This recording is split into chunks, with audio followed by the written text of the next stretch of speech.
전능하사 천지를 만드신 하나님 아버지를 내가 믿사오며 그 외아들 우리 주 예수 그리스도를 믿사오니 이는 성령으로 잉태하사 동정녀 마리아에게 나시고 본디오 빌라도에게 고난을 받으사 십자가에 못 박혀 죽으시고 장사한 지 사흘 만에 죽은 자 가운데서 다시 살아나시며 하늘에 오르사 전능하신 하나님 우편에 앉아 계시다가 저리로서 산자와 죽은 자를 심판하러 오시리라. 성령을 믿사오며 거룩한 공예와 성도가 서로 교통하는 것과 죄를 사하여 주시는 것과 몸이 다시 사는 것과 영원히 사는 것을 믿사옵나이다. 네, 함께 찬양하도록 하겠습니다. 찬송가 93장입니다. 찬송가 93장 1절과 4절을 함께 찬양하도록 하겠습니다. 예수는 나의 힘이요 내 생명 되시니 구주 예수 떠나 살면 죄 중에 빠지니 눈물이 아프가 아니고 내 맘에 근심 쌓일 때 위로하고 힘 주시리 주 예수 예수는 나의 힘이요 내 소망 되시니 이 세상을 떠나갈 때 고영생 얻으리 한없는 복을 주시고 영원한 기쁨 주시니 나의 생명 나의 기쁨 주 예수.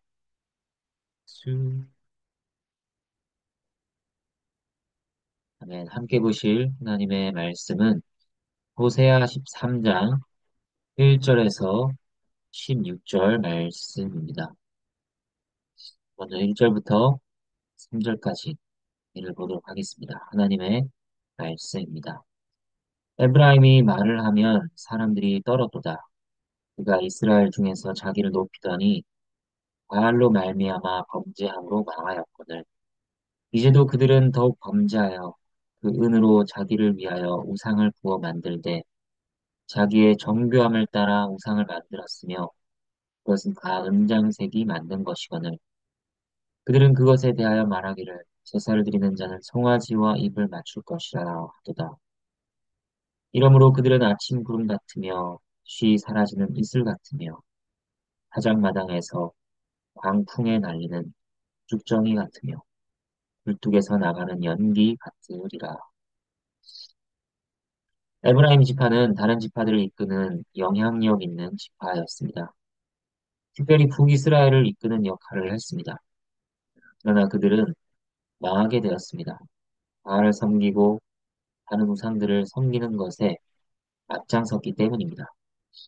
또 자신들의 정교한 실력을 우상을 만들고 섬기는데 사용했기 때문입니다. 이것은 너무나도 명확한 교훈을 전해줍니다.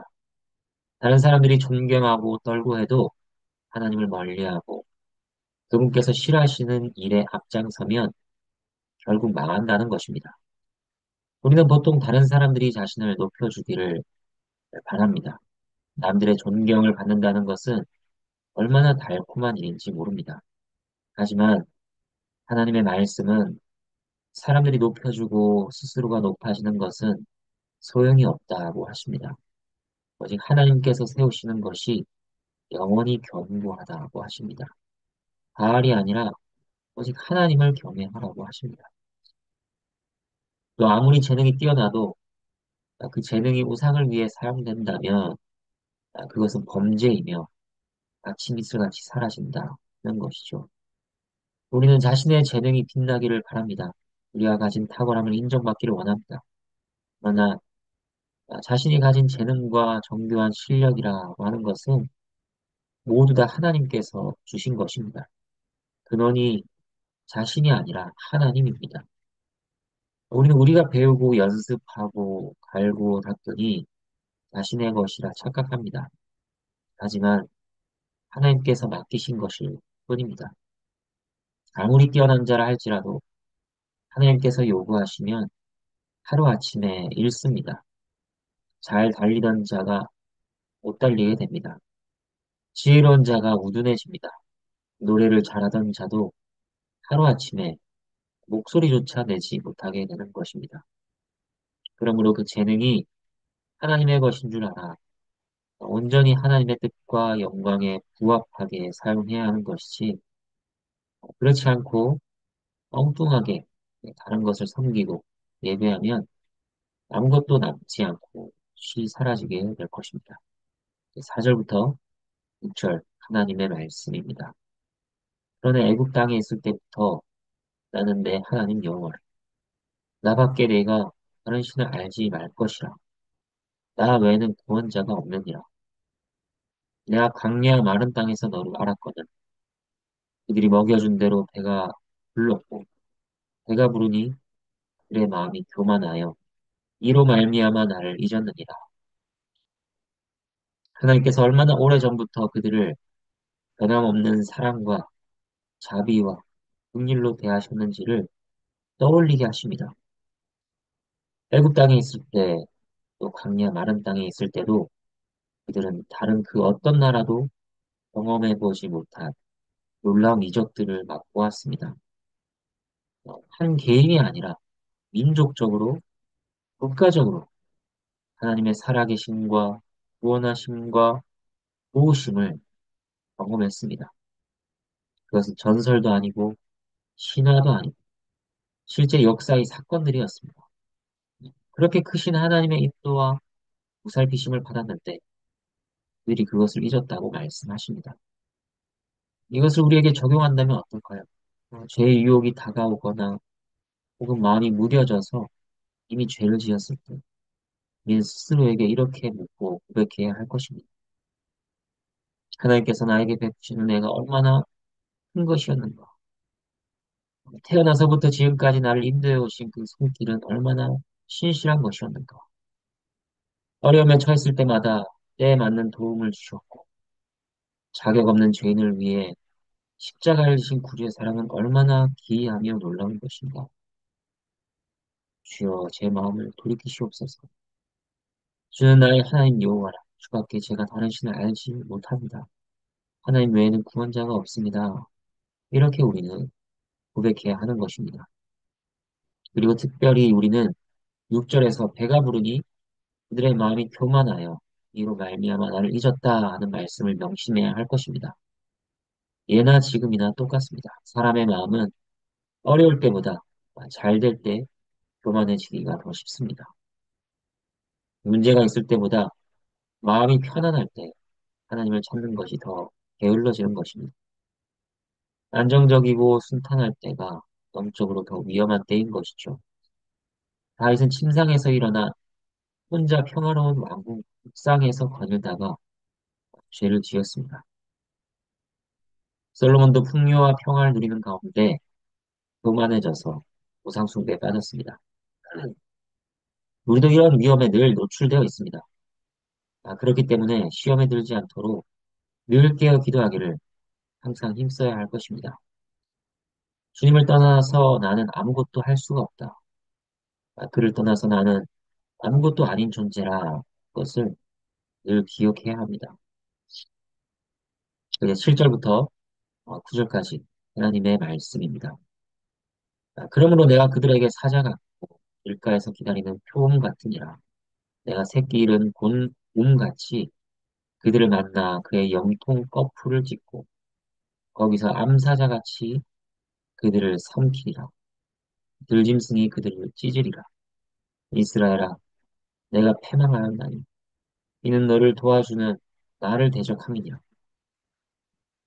우리가 길을 가다 야생동물을 만나게 되면 긴장할 것입니다. 주인 없이 떠돌아다니는 들개만 만나도 우리는 매우 긴장하게 됩니다. 그런데 사자나 소금이나 곰이라고 하십니다. 이것들을 만나면 어떨까요? 그것들로부터 죽지 않고 살아남는 것이란 기적일 것입니다. 교만하여 하나님을 잊고 우상을 섬기는 자들도 마찬가지입니다. 그들과 하나님 사이에 타협의 여지는 없습니다. 하나님께서는 들짐승처럼 그에게 달려들겠다고 하십니다. 하나님을 잊은 자들에 대한 하나님의 진노가 그 정도라는 것이죠. 오직 찢겨 죽임을 당하는 것만이 정해져 있을 뿐입니다. 도와주신 하나님을 대적하는 사람은 결코 하나님과 화목할 수 없습니다. 복음이 아무리 전해지더라도 믿지 않는 자들은 구원받지 못합니다. 용서의 손길을 뿌리치는 자들에게 주어질 것은 그들의 죄에 대한 무서운 습격과 파멸입니다. 10절과 11절 하나님의 말씀입니다. 전에 내가 이르기를 내게 왕과 지도자들을 주소서 하였느니라. 내 모든 성읍에서 너를 구원할 자, 곧 내 왕이 이제 어디 있으며 내 재판장들이 어디 있느냐. 내가 분노함으로 내게 왕을 주고 진노함으로 패하였느냐. 계속해서 과거로부터 이어지는 그들의 고질적인 죄악을 말씀하십니다. 하나님 외에 다른 신은 없으며 하나님 외에 다른 왕은 없습니다. 그러나 그들은 하나님 대신 이방의 다른 왕들과 같은 그런 왕을 구했습니다. 사무엘 선지자는 경고했죠. 그러나 그들은 듣지 않았습니다.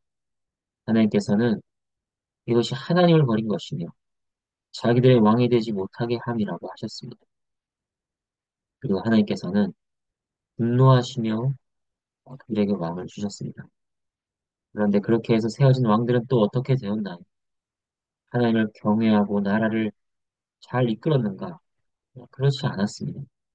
이스라엘 역사에서 다윗 때 잠깐뿐 그 이후 대부분은 우상을 섬기고 백성들을 괴롭게 했던 것이죠. 그들은 나라의 여러 위기에서 건져줄 수가 없는 무력한 자들이었습니다. 그들은 도리어 그들의 죄로 하나님의 진노 앞에서 패하여지기만 할 뿐이었습니다. 이러한 역사를 보며 우리가 고백할 바는 무엇인가요? 오직 하나님 외에 다른 왕은 없다는 것입니다. 우리 마음 깊은 곳에서는 누군가가 우리를 책임져주고 이끌어주기를 바라는 갈망이 있습니다. 그런데 그 마음이 향해야 할 대상은 오직 하나님밖에 없다는 것입니다. 다른 그 무엇도 우리를 올바로 다스리고 이끌어줄 수 없습니다. 다른 것들은 오직 우리를 파멸로 이끌 뿐입니다. 우리를 건져줄 수 없습니다. 오직 하나님께서 우리를 다스리시고 말씀의 통제를 받을 때 우리는 온전해지는 것입니다. 우리는 늘 그분께서 우리를 다스려 주시기를 소원해야 합니다. 12절, 13절 하나님의 말씀입니다. 에브라임의 불의가 봉함되었고 그 죄가 저장되었나니 해산하는 여인의 어려움이 그에게 임하리라. 그는 지혜 없는 자식이로다. 해산할 때가 되어도 그가 나오지 못하느니라. 그들의 불의와 죄가 저장되었다고 합니다. 하나님을 잊고 하나님의 도움과 통치를 거절하는 자들의 죄는 하나님 앞에서 늘 기억될 것입니다. 우리야 우리의 잘못을 합리화하고 잊어버리기를 잘합니다. 하지만 하나님께서는 사람과 같지 않으십니다. 그분의 공의는 완전합니다. 또 그분은 영원하십니다. 하나님 앞에서는 상황이나 시간이 그 죄를 묻어버리거나 바꾸지 못합니다. 그들에게 닥칠 어려움은 해산한 여인처럼 갑자기 예상하지 못했던 때일 것입니다. 또 해산할 때가 되어도 아기가 나오지 않는 것처럼 할 것인데, 이것이 무엇입니까? 산모와 아기 둘 다 죽게 된다는 것입니다. 하나님께서 계속 경고를 하셨음에도 돌이키지 않는 자들은 어리석은 자들이며 그처럼 끔찍한 결말이 있을 것을 말씀하십니다. 14절 하나님의 말씀입니다. 내가 그들을 수울의 권세에서 속량하며 사망에서 구속하리니 사망아 내 재앙이 어디 있느냐? 수울아 내 멸망이 어디 있느냐? 뉘우침이 내 눈앞에서 숨으리라. 이 구절은 조금 생뚱맞게 보입니다. 재앙을 말씀하시던 하나님께서 갑자기 속량과 구속에 대해 말씀하십니다. 하지만 이 말씀은 그들이 완악함에도 불구하고 은혜를 약속하고 계시는 것이 아닙니다. 오히려 그 반대입니다. 나는 수월의 권세에서 속량하고 사망에서 구속할 것이다. 사망과 무덤이 내 앞에서 무슨 문제이겠는가?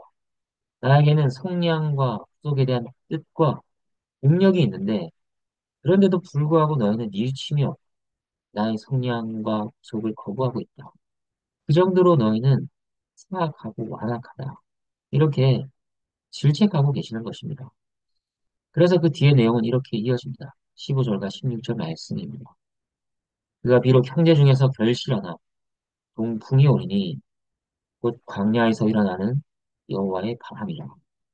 그의 근원이 마르며 그의 샘이 마르고 그 쌓아둔 바 모든 보배의 그릇이 약탈되리로다. 사마리아가 그들의 하나님을 배반하였으므로 형벌을 당하여 칼에 엎드러질 것이요. 그 어린아이는 부서뜨려지며 아이 벤 여인은 배가 갈라지리라. 사마리아의 배반에 대해 하나님께서 반드시 형벌을 내리실 것이라는 말씀입니다. 이제 말씀을 정리하겠습니다. 이스라엘의 죄악과 그들에게 확정된 형벌의 내용을 살피며 우리가 교훈으로 받을 것은 무엇일까요? 우리는 절망적인 선언 가운데 드러내신 하나님의 능력과 자비에 주목해야 할 것입니다. 인간들이 멸망해도 하나님께서는 여전히 그대로 계시며 온 세상을 구원하기에 충분하시다는 것입니다. 사망이 모든 인간을 집어삼킨다 하더라도 하나님께서는 사망을 찔러 죽일 수 있으신 높으신 주님이신 것이죠. 나중에 바울은 14절을 인용하며 고린도전서에서 그리스도로 말미암아 우리에게 주실 부활을 설명합니다. 고린도전서 15장 55절 사망아 너의 승리가 어디 있느냐? 사망아 내가 쏘는 것이 어디 있느냐? 참으로 죽음조차도 하나님 앞에서는 아무것도 아니라는 것이죠. 그러한 구원의 능력이 없어지거나 구원에 대한 그분의 뜻이 변하는 일은 없습니다. 다만 그 은혜를 배척하는 것은 사람의 완악함입니다. 죄인의 구원을 위한 자비와 능력을 하나님께서 가지고 계신다는 말씀 앞에 우리는 우리의 마음이 또 우리 주위 사람들의 마음이 완악해지지 않기를 하나님께 구해야 할 것입니다. 마지막으로 칼빈이 본문을 해석하며 남긴 글의 일부를 인용하며 마무리하도록 하겠습니다. 우리는 수백 번 멸망하는 한이 있어도 하나님을 여전히 구주로 모셔야 한다. 그렇습니다. 그분 말고 다른 답이나 소망은 없습니다. 죽어도 그분밖에는, 멸망해도 그분밖에는 없습니다. 하나님께서는 멸망을 앞둔 그들에게 이것을 말씀하기를 원하셨습니다. 우리 모두가 주밖에 나의 하나님이 없고 주밖에 나를 돕고 건져주실 왕은 없습니다.